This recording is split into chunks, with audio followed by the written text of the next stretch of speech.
Halo Beb, selamat datang kembali di vlog gue. Apa kabar semuanya? Semoga sehat-sehat selalu ya dimanapun kalian berada. Video kali ini datangnya dari negeri Cina.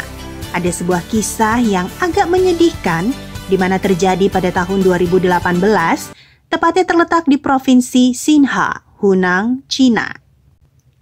Adalah pasangan muda bernama Vi berusia 34 tahun dan Dai berusia 31 tahun. Pasangan sederhana ini memiliki 2 orang anak, 1 anak laki-laki berusia 4 tahun dan 1 anak perempuan berusia 3 tahun. Singkat ceritanya, kehidupan Vi dan Dai terus berubah setelah putri kesayangan mereka didiagnosis menderita epilepsi. Betapa sulitnya bagi mereka berdua untuk menerima kenyataan, terlebih lagi setelah mengetahui biaya pengobatan dan obat untuk penyakit putrinya tersebut begitu mahal. Namun, jika menyangkut kesehatan anak-anak mereka, para orang tua pastinya akan berjuang bagaimanapun caranya.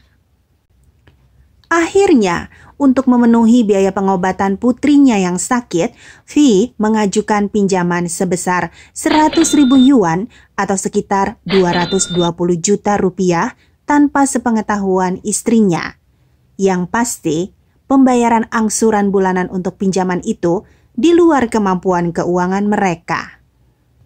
Tidak lama kemudian, pada awal bulan September tahun 2018, Vi tiba-tiba menghilang secara misterius. Pihak kepolisian telah berusaha mencari kemana-mana, tetapi hasilnya masih gagal untuk menemukan petunjuk.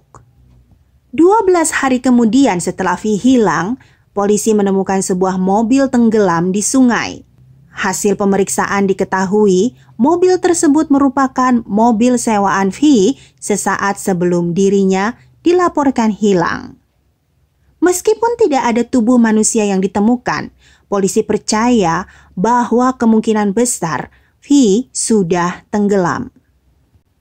Saat masih berduka atas kehilangan orang yang dicintainya, Dai dikejutkan dengan surat penagihan hutang pinjaman yang diajukan oleh suaminya. Dengan kata lain, Dai harus membayar cicilan pinjaman uang tersebut. Akan tetapi, menjadi seorang janda sekaligus orang tua tunggal dari 2 orang anak bukanlah hal yang mudah bagi Dai. Ditambah dengan masalah hutang ini, hal tersebut membuat Dai semakin bingung memikirkan masa depan dirinya beserta anak-anaknya. Lalu bagaimana dengan keluarga Vi? Apakah mereka tidak berusaha untuk membantu masalah keuangan Dai dan anak-anaknya? Ternyata tidak. Mereka lepas tangan dalam masalah hutang-hutang Vi. Akhirnya, Dai menjadi depresi.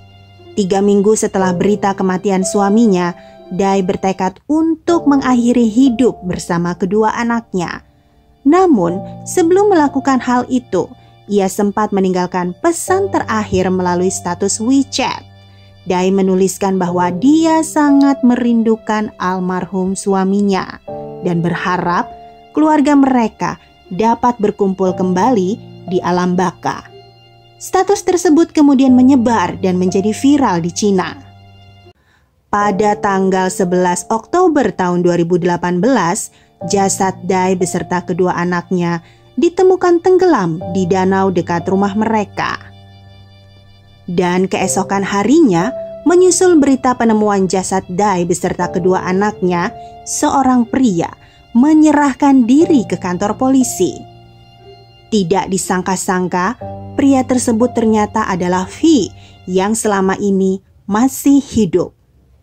Ini berarti sebelumnya ia hidup dalam persembunyian. Dan dari hasil interogasi yang dilakukan oleh polisi, ia mengaku telah memalsukan kematiannya yang bertujuan agar mendapatkan uang asuransi yang telah dibeli sebelumnya. Asuransi jiwa dengan uang pertanggungan sebesar 1 juta yuan dibuat dengan menunjuk Dai sebagai ahli warisnya. Uang asuransi tersebut nantinya akan digunakan untuk menyelesaikan semua masalah keuangan yang tengah mereka alami. Awalnya, V berniat untuk menghubungi Dai segera setelah uang asuransi tersebut diterima oleh istrinya. Namun, satu-satunya kesalahan terbesar yang dibuatnya adalah ia tidak pernah memberitahu Dai tentang rencana itu. Belakangan V merasa sangat menyesal atas kebohongan yang dibuatnya, yang telah menyebabkan dia harus kehilangan istri beserta kedua anaknya secara bersamaan. Namun apa daya, nasi telah menjadi bubur. Polisi kemudian membidiknya dengan pidana penipuan asuransi serta perusakan harta benda secara sengaja. Sebagaimana diunggah oleh polisi di media sosial Cina, WeChat, sebelum menyerahkan diri, V menyempatkan diri untuk mengunggah video secara online. Di dalam video tersebut ditunjukkan ia tengah menangis penuh penyesalan. Ia berdalih melakukan penipuan asuransi untuk membayar biaya pengobatan putrinya yang menderita epilepsi. Kejadian ini lantas menjadi pembicaraan ramai di media sosial Cina selama 1 pekan.